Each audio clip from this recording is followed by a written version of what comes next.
નજીક આવતા એસઓજી દ્વારા મોટી કાર્યવાહી કરવામાં આવી છે। ચાઇનીઝ દોરી અને તુક્કલનું ખુલ્લેઆમ વેચાણ કરનારાઓને ઝડપ્યા છે। માંજલપુરમાંથી પ્રતિબંધિત ચાઇનીઝ લેન્ટન્ટનો 1000થી વધુનો જથ્થો જપ્ત કરાયો છે। 2 આરોપીઓની ધરપકડ કરી એક આરોપીને પોલીસે વોન્ટેડ જાહેર કર્યો છે। આરોપીઓ સામે જાહેરનામાના ભંગ હેઠળ હવે કાર્યવાહી કરવામાં આવી રહી છે।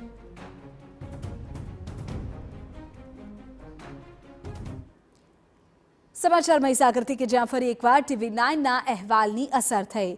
ઝેર ઉમરિયા ગામમાં નાળા ધોવાઈ ગયા હોવાનો અહેવાલ દર્શાવાયો હતો।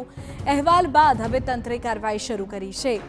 નાળા પરથી અવરજવર થઈ શકે તેવી વ્યવસ્થા કરાઈ છે। માટી કામ કરીને હાલમાં અવરજવર શરૂ કરાઈ છે। ગ્રામજનો પાકા પુલની માંગણી કરી રહ્યા છે। TV9 હર હંમેશ લોકોની સમસ્યાને વાચા આપવામાં અગ્રેસર રહ્યું છે, ત્યારે ફરી એકવાર TV9ના અહેવાલની અસર જોવા મળી છે।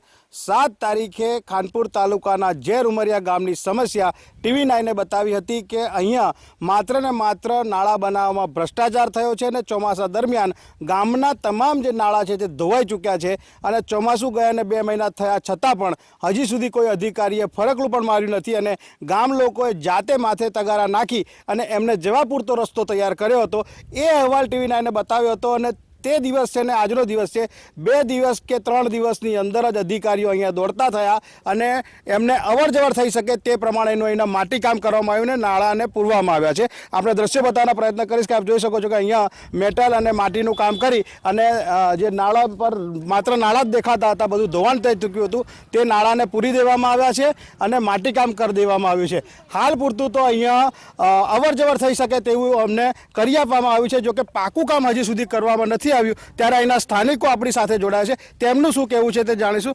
જી, આપનું નામ શું છે અને શું કહેવા માંગો છો આપ? જી, મારું નામ રાયજીભાઈ ડામોર, ઉમરિયાનો વતની છું અને TV9ને ખાસ આભાર કે થોડા દિવસ પહેલાં અમારી રજૂઆત એમણે ન્યૂઝ ઉપર ચલાવી અને અમારી જે તે માગણી હતી એનું જે ઉજાગર કર્યું, જેથી સરકારે અને પંચાયતે એમના આપણે પાપ છુપાવવા માટે ચીલા ચાલુ કામ કરી અને માટીનું થોડું ઘણું પુરાણ કરીને કરેલું છે। પણ ગામ લોકોની એ જ માગણી છે કે આ જગ્યાએ ઊંચો પુલ બને અને પાકું કામ થાય, દરેકની આ માગણી છે।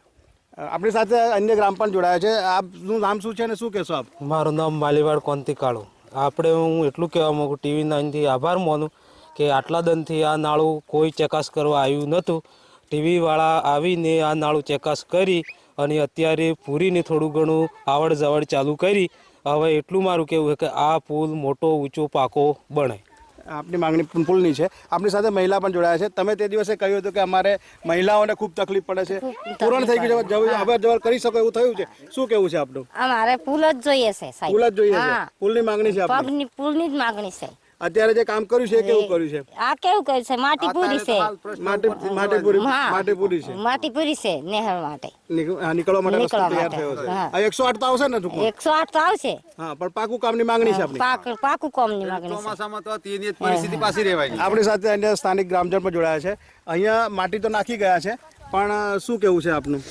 સાહેબ, આપણું કેવું તે છે કે હાલ પ્રશ્ન સોલ્વ કર્યો છે, બરાબર, પણ ચોમાસું ફરી આવશે તો આની આ પરિસ્થિતિ ફરી રહેશે। એટલે અત્યારે હાલ અમારે એવું કેવું છે કે પાકું પુલની જ માગણી અમારે જોઈએ। હા, બરાબર, અમારે બીજું કઈ જોઈતું નથી હાલ પ્રશ્ન। અહેવાલ ચાલ્યો એના પહેલા કોઈ વખત આવ્યા હતા? કોઈ નથી આવ્યો, કોઈ અધિકારી નહીં આવ્યા। અને અહેવાલ ચાલ્યા પછી દોડતા થયા? હા, આ અહેવાલ ચાલ્યા પછી દોડતા થયા સાહેબ। તો આ હતા અહીંના સ્થાનિકો, તેમના જણાવ્યા અનુસાર TV9એ જે અહેવાલ બતાવ્યો અને અહેવાલ પ્રસારિત થતાની સાથે જ જે અધિકારીઓ ક્યારેય પોતાની ચેમ્બર છોડીને નીકળ્યા નહોતા તે ઝેર ગામની મુલાકાતે આવ્યા અને તેમણે જાતે જોયું કે ભાઈ અહીંયા ખરેખર ગામ લોકોની સમસ્યા છે અને ગામ લોકો જે કહી રહ્યા છે તે સાચું છે। અને તેમણે આમ તો જો કે પોતાના પાપ છુપાવવા માટે માટી કામ કરી ગયા છે, પણ ગામ લોકોની માંગણી હજી પણ યથાવત છે કે ભાઈ એમને પુલ બનાવી આપવામાં આવે, જેથી કરીને તેમને આગામી સમયમાં જ્યારે ચોમાસું આવે ત્યારે તકલીફ ના પડે। ત્યારે માત્ર ને માત્ર એમની એક જ માંગ છે કે અહીંયા પાકું કામ થાય અને ભ્રષ્ટાચાર વિનાનું કામ થાય। આશીષ ઠાકર, TV9 મહીસાગર। સંગઠન